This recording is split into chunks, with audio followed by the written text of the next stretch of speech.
to BizChicks TV. We're here to help you take the hassle out of your hustle so you can build a profitable business that's fun to run. Here are your hosts. Hello, everyone. Welcome to BizChicks TV. Our show today is Profits Daily with Coach Karen Fern, all the way from Toronto, Canada. I'm Carolina from BizChicks, and we just want to welcome you watching live and on the replay.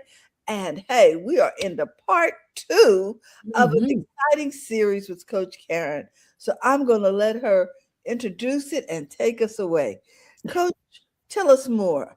Okay, so we did part 1 last week, and we covered what it is you know, what you must learn, and how much money you want in your business, how much money you want to make. Like, get that beginner number down. Don't feel ashamed. Don't apologize for it. Just know the number, small or large, put it down, and then move on, okay? Because we're in business to make money. Let's look at that. And today we're going to cover the connections, right? How to connect the dots. Okay.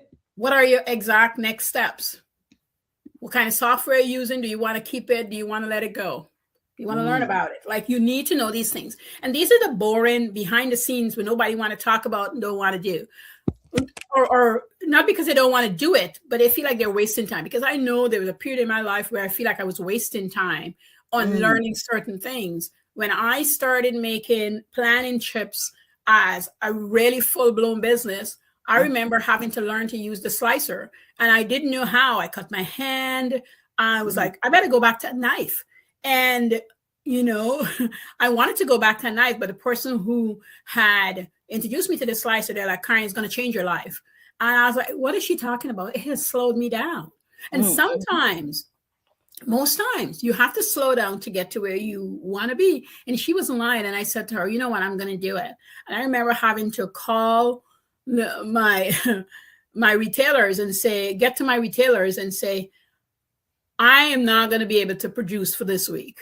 And everybody I thought was going to stop buying from me. I'm not going to lie, because I was a teenager, right? And I didn't know if I can keep these people, you know, wanting to use me and support my business.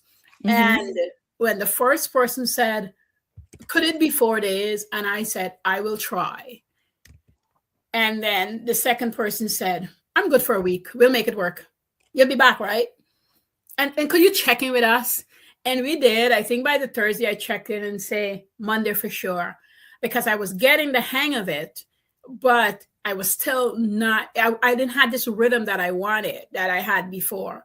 And I spent a lot of time that week. I felt like I wasted time. I felt like, what was the point? I've got other, you know, items that I sell that sell well. What was the point? But this specific part of the business bringing more than 50% of profit.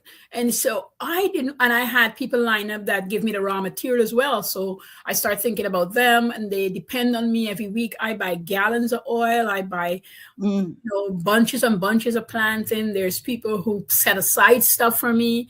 And I'll tell you, that 5 a.m. that I talked about last week worked so much in my favor, because when I got into this business, I needed to be anywhere from 3 to 4 in the morning to get the best of the best. And I would be there present. I had a group of guy friends that would just carry me, and I'll be there present and getting my stuff. So the thing that you're learning really seeps itself over to the next thing you're going to do. I promise you, if not everything, parts of it, you'll see the results, not right away, but later. And I remember the first set that I did and literally carried to the store, I wanted to see. And 2 people weren't there, but one of the guys said, he says, I think you got a better product. What do you do? And I, you know, I was explaining what happened. He says, you know, it's a good thing. It's a good thing. You didn't lose anything. I think, yeah, you think the week was lost. It wasn't lost. You've gained so much. You're going to pay in tenfold. And he wasn't lying, because it was shortly after I got a big client that took me out of the water. See, God's always preparing you, and you don't even know you're getting prepared behind the scenes. Okay. Yes, he's opening doors. And yeah. And when he opened the door to this big order, I remember saying to my sister, I don't know if I could do it, because here's somebody who's is placing an order basically for 1,400 bags of chips every week. And I said, for how long? And he said, for as long as you keep bringing them. Because in my head, I was like, well, maybe he just want to do a big order. Now, I tell you, lots of times by Thursday, I then noticed that we don't have it anymore. Like, could we get a new batch? Like, we can't wait for the next week. So we started off at 200 per day, and then it got increased to about 300 packs a day. I mean, I was supplying him. I still had other people that I was supplying, and I didn't want to lose those clientele because life has taught me you need to have quite a few people in the pipeline and not depend on just one person, because you just never know in this life. And I'm glad I've always done that. So those behind the scene things, like how do you connect the dots? So now I had to get and curate people to get me the bags on time, to get me sealers on time, like all the different things. That was my business. But was the cost, like, it feels good, everything feels great. But what I realized is I had to go and negotiate my oil prices. I had to go and negotiate my planting prices, because now that I've got so much to do, that's adding up quickly, and I'm now making the rounds. The good thing about knowing your numbers, guys, and please, if you don't, remember I just told you, you need to know how much money you want to make. But the next thing is follow right behind that, cost. You need to know how much things cost. You need to write it down. You need to type it up. You need to understand what is the cost to run your business. And it's going to scare the heck out of you, because wherever you started, when you're in this turnover like I was, it's hundreds and thousands of dollars. You feel like it's coming, like it's dripping out of your hands. Even if you know you're going to make it back, it still felt so overwhelming initially. And once I put it on paper, that's why I love bookkeeping and something, that sort of thing. The minute I put it on a spreadsheet, you guys would see, before it was in a book, the minute I put it on paper, it started to make sense. The story unfolds. You invest this much, this will happen. But if you double the investment, this is what's going to happen. And if you get the people to support the double investment, this is what's going to happen. You're not alone in this game. Start counting the people that you can lean on. Allow them to be of help. Then eventually you can pay them. And the minute I was able to see the story, and again, talking to myself, talking through this whole processes, the surface makes sense. The cost makes sense. The production rate and time makes sense. Customer service was one of the big leading causes, because I will show up and go talk to people. I got a sales rep. My sister was my sales rep.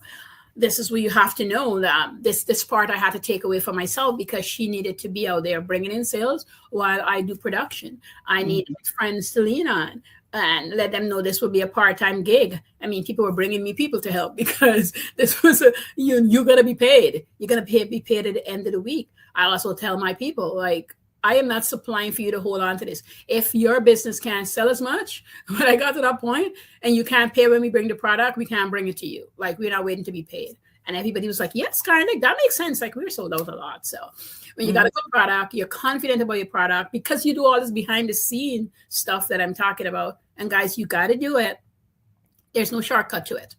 Whatever it is, if you're making a dress, and you're learning how, at the moment, you're learning how. You give yourself the time. When you understand the kind of pockets you want to put, and the kind of, elastic or the kind of hems you want to do, and when you write it down, this A-line dress with petticoat waist, whatever is the style you're doing, with a puff sleeves, takes this amount of time to cut it. Okay. Fabric, how many thread, labor time to make it, how much I'm going to sell it for, the timeline of the sale that I'm supposed to sell it. And if I want to do a sale, when would I bridge that gap? Those are boring stuff, but so important. Important. So the cost to make the dress, I don't know, $25, let's say, and the labor cost was $15, or depending on the hourly rate that you'd pay somebody, you added to that the cost of all the other little things in there.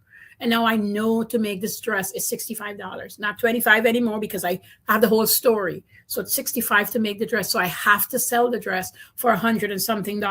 Would people buy the dress from me? Maybe you have to make 2 of those dresses and have your friends wear it, see if people like it, see if people buy. Those testers is heart-wrenching for a small business owner, but let me tell you, they're so important.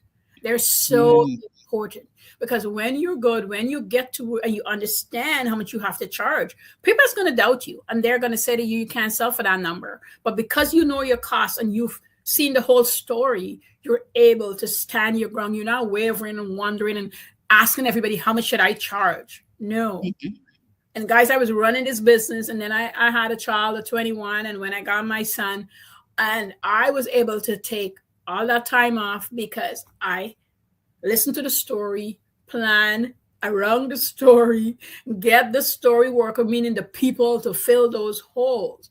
So that when I come back to the marketplace, when I come back to business, everybody keep asking, you're going to come back to business? Like, I don't know if you know it, but business never really stopped. But you guys didn't notice. It's okay.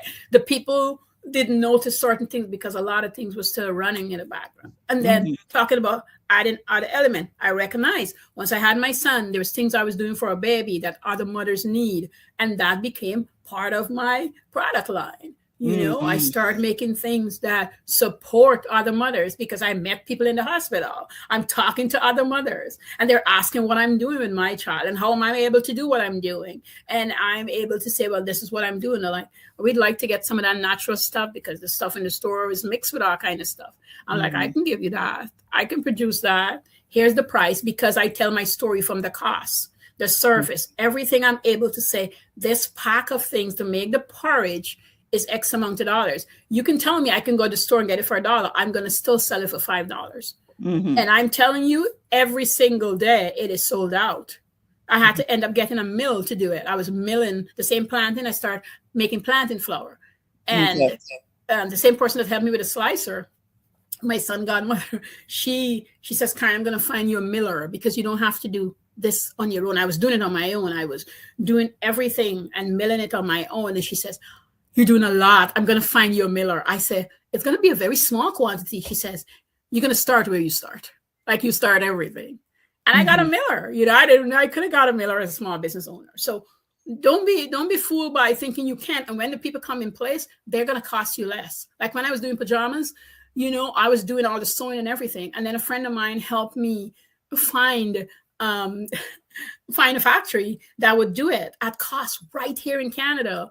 And there's just women who is learning to sew, and the ones who've graduated now they could actually sew, and it costs me less if I cut the fabric and just take the bulk in and then they would sew it. Here's the kicker. Here's what happened. I had to do samples. I had to correct the samples. I had to get it right. So if you look at our cost, it might feel a lot, but the background is I can order, 24 pajamas and I don't have to make it, and I can send out the order. So when you're looking at costs, you got to look so you can tell the story to move the business to the next place. Okay. You got to look at that. You got to see the story and don't argue with the story because the numbers never lie. If it's telling you that that's not what you could do, your ego going to have to be removed again. I love making skirts, if that was what you were making. But the price I got to sell for, if I'm okay to only sell 100 skirts a year, I will sell skirts at the price. But if I want to sell 1,000 skirts, but the people wouldn't support that, and I had a lot of business, what am I doing? Like, I need to let the skirt go. The skirt is my ego. I will wear the skirt. I will love the skirt. I won't worry about it. I would let that product go. But maybe I still love it. I want to keep it. How do I make it make sense? Now you'll find a miller, or in my case, the person who would be sewing it for you, that might be a reduced cost to you because they can work faster than you because that's all they do. Yes. Now you can still sell the skirt. And all of a sudden, the skirt don't have to be $200. It could be $125. Because it's making sense cost-wise. It's making sense with the service you're producing. The product is still great. And your customer service is top-notch because it's built into the skirt so you can hire somebody to talk to people with all the problems. And that's how you're moving your company forward. Gotcha. You're not going to get an answer from nobody outside. You understand because you've learned. And the things you need to learn, if you don't know, you go learn that. That's a class on its own, how to price. I used to offer that in person, like teaching people how to price something. They'll bring it to the class or a workshop sometimes, and we just go through everything that they do and why they're holding on to the item. Maybe that's not what they're supposed to do in business. Sometimes people come to the workshop and they left knowing that they're not going to sew pans anymore, or they're not going to bake cakes anymore. But they didn't have anybody to have this out with before they decide to bake cakes. Wow. Because they can't sell a cake for $8 and make money. I remember telling this one lady, I'm like, the cake has to be $65. The kind of cake you're making, the cheapest cake you can sell is $65 with what you want to put inside and the layers you want to do. But if you want to sell a cheap cake, you can't do this because the cost won't support it, which means you won't be paid. And that's hard to hear. It is, because we love the creative part. Yes. So she didn't want to hear that. But at the end of the class, she was happy. She went away with a different idea to still be in cakes, but decide how we can do it differently, for example. Still do cakes, but what she wanted, the ego and the pridefulness had to walk away and leave the profitability in place and still use her creativity. It doesn't. Okay. So we talked about this last part 1, control your ego. Let that go. So you can get the people build businesses, great businesses, do great things when they're not fussing about that. And it could be a boring thing. It could be a boring thing. My principal at my school built a really good business around high schoolers. Like, she built a thriving business. And when I caught on, probably was her second year. I was like, what? She was, this is her business. She came and we did a lot of the handwork on towels, and she did pot holders, and the student we were taking sewing classes. So the good people like me who really did excellent work, she just piggy off of our backs and she sold them, and she didn't pay us much money. When I found out, I wasn't letting it go. Other people were like, Karen, just let it go. I'm not letting it go. I went to the store, one of our best stores at the time, and I saw my handiwork in the store, and I saw the price for the stuff. So I went back to her. I said, why are you paying me $2 an hour? And she said, well, Karen, it's my material. I said, I agree with you. I will not be sewing anymore. This is a class I loved, but I don't have to take it to get my credit. So I left the class. Yeah. But she really taught me how to hand embroidery. She taught me how to do macrame. She taught me how to build sandals. Like, these were skills that she gifted me. So in a sense, it was an exchange, but the promise was $5 an hour, and she moved it to $2. So it was the discrepancy that I had a problem with. Well, yes, it was the change. You could have talked to me.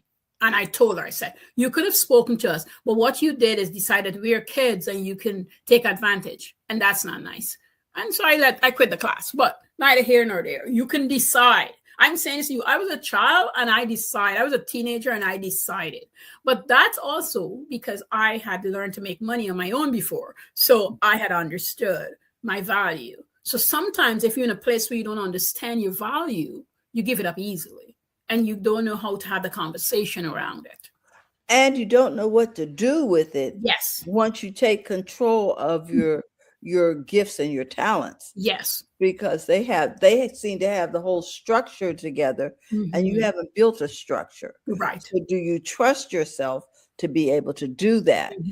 And so a lot of times we need to pump up our ego. Yes, you do need to. You need to at that point. This is not a takeaway. This is the one where I got it. I know what I'm doing, right?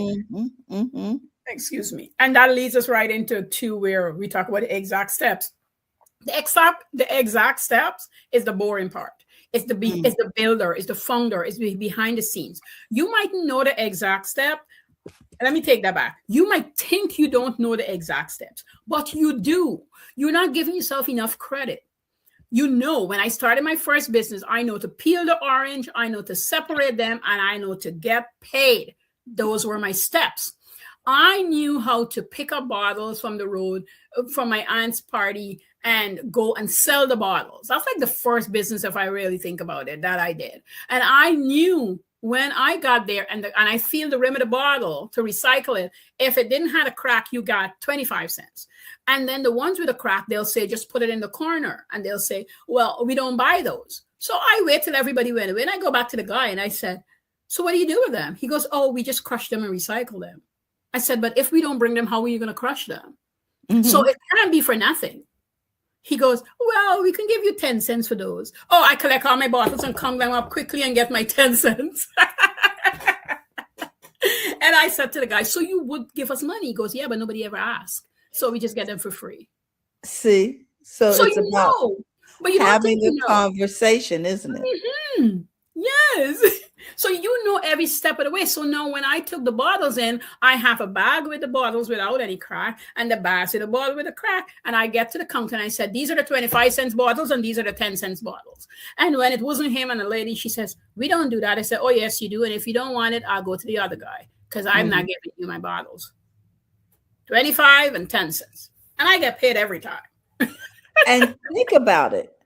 If you had the kids bring you the bottles for 2 cents because they're cracked, and you're getting 10 cents, amazing, right? Amazing. You All got to because speak up, you guys. had a You gotta speak up. conversation. Have the conversation.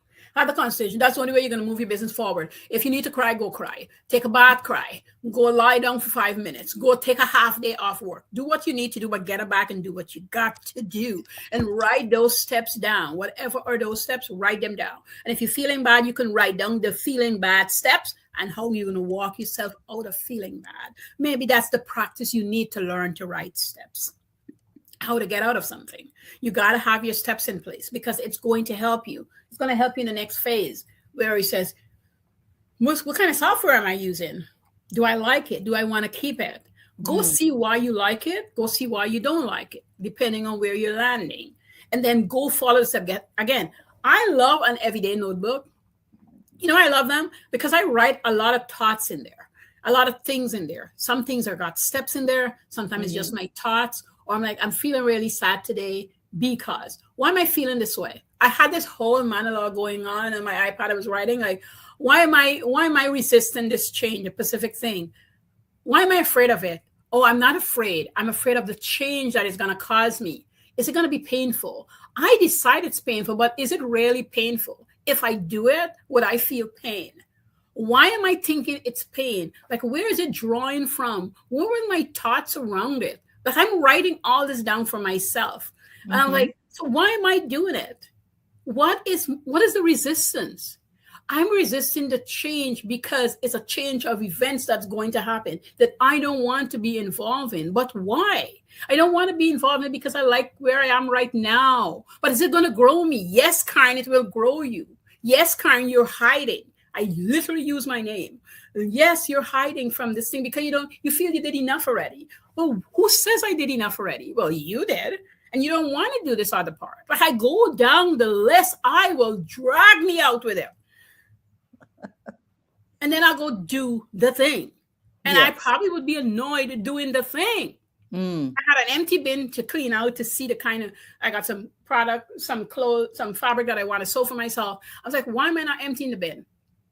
Because you don't want to empty the bin. And I emptied the whole bin. I did some videos on it. I took pictures. I start feeling happy by the time I get to the end of the bin and realizing what I could do with the fabric and how I'm going to wear it in the summer. Because Karen, remember, if you do it now and it got sewn by February or March, you're going to have your summer outfit. Like your summer line is going to be finished. Like you're going to be happy in the summer because you're going to be annoyed in the summer that you didn't finish sewing what you could have done because nothing is stopping you. You can watch TV and sew if you wanted to. Like this full discussion. I was so happy. I made the list. I written it out. The dates. I didn't put the dates yet. But I'm good to go. I'm going to sew something this very week.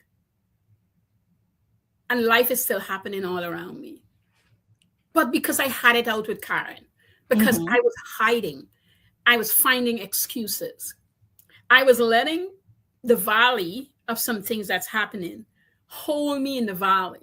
The minute I start climbing out that Pacific Valley, because we have so many of them, the minute I start climbing out of that Pacific Valley, I start seeing the light, emptying the bin, moving around my office, deciding what I want it to look like, where I want things to be. Why do I want to change things around? Not for change's sake, but because I need it. I start feeling lighter. I feel like this year could be better. I stopped with where I was going. And that's what we need in our businesses. That's what we need to move forward. So we're not stuck with the software. We're not stuck with, I can't do this because. Get yourself out of that frame and get into a new frame.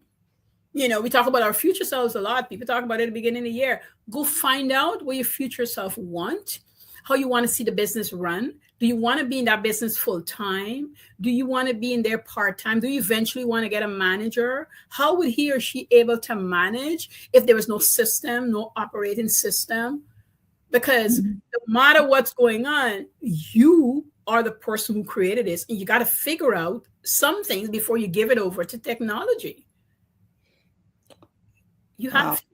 Well, technology can't do anything without you. You have the idea, you have the creativity.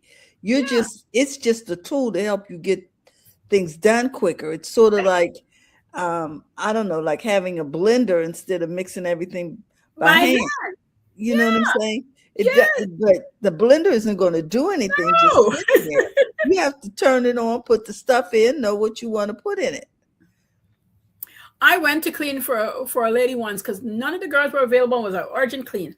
And she opened the closet and we were just dying with laugh. She says, every gadget that ever advertised, I've bought it. The house is still dirty. She just cracked me up. We just laughed about it. She's like, obviously, I just need people to come in and clean because I don't want to do it. I'm like, exactly. You call people in. And that's okay. That's okay. That's okay. So you need to understand. You need to understand how to, no matter how many times you bail and whatever you do, it's like the people who's really worried about, or I hear them talking in groups, I'm like, if you're a good social media manager, people will hire you. But you can't just give them what they can go pick up themselves. You can't just put in ChatGPT and hand it over to the okay. No, you got to have some sense there because she or he going to know. Like, I can't just pick up stuff and give people for bookkeeping. No, I know bookkeeping. Like, you have to actually learn it. Bookkeeping, it's not what people say, oh, you just enter in things and enter them out. Bookkeeping, good. If you're doing good bookkeeping, it's a 2-year program. It is not a 1-year program. Yes, just to enter in and out, but the really nitty gritty of bookkeeping, 2 years. That's accounting. It's 4 years. People, there's work you do behind. A bookkeeper is learning all the fundamentals of an accountant. Everything we have to learn to be able to. And I did accounting before, so I can tell you, you're doing everything. It's just that you're doing the day-to-day. You like the nitty-gritty. You like to catch. Accountant is do the big picture. A bookkeeper see and knows and see when it's going crazy and tell you before you send it to the accountant. Basically, she's going to find and catch things. Not like the accountant can't. But most time, it's like the paralegal and the lawyer. The paralegal does all that work that sometimes the lawyers miss because they're busy doing other things, not because they're negligent or anything, So we got to know this kind of stuff. So you run your business, guys. Again, when you run your business, you want to connect the dots. You want to understand costs, how your service works, what are your product, how it works, or if it's both. And you want to understand how you serve customer service wise. And you want to create this roadmap that shows you, that tells that story so that whether you stay or eventually somebody helps, they can be in that same storyline. Nothing changes. Nothing changes. That things happen. That's your system. That's your operating system. This is how Nurka Cleaning Services operate. This is how, the Multi-Passionate Academy operates. This is how Coach Karen operates.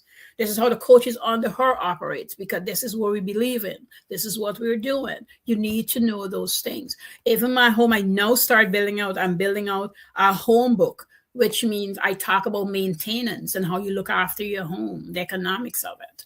I love that sort of stuff. So I'm just building out something for my kids and eventually probably sell it. I don't know, but I'm working on it. It's a project. It's a pet project of mine. There's no rush in it, but hopefully I finish it at the end of the year, if not before, because there's little tiny things that people just don't know to do or didn't know that they can call in somebody to do because it seems so minute. But there's people you can call to get it done. And you know, that's the other part. I was telling somebody in the group, do not call a plumber if you don't understand plumbing. You need to. I don't care who you are. You need to understand. Go on YouTube and find out. So when the plumber comes and he's telling you that you need to change that filter that doesn't need change, you say to him, no way, buddy. In my car, I'm not a mechanic, but I can tell you, I just put on the exhaust. I paid $3 something. It don't need a new exhaust. The brake pad, it got, 6 more months on it. Like, you need to know. So you can have the conversation, and then it's a different service that you receive versus, I don't know. You need to know. Okay. And that goes for your business. Okay. Well, Coach, we're going to have to wrap this up. We thank you for that summary about what we need to do, how we need to connect the dots, set up our systems, make time for conversations, and analyze the exact steps so that we will also know the cost of running our business. Oh my gosh. And sometimes you said we have to slow down to move faster in the future. With that, we just want to thank you so much, Coach. And we want everybody to know where they can find you. So we are going to go over here and share the link to your YouTube channel. Let me make sure I got this right. And I'm going to put it right here. In fact, I'm going to make a banner.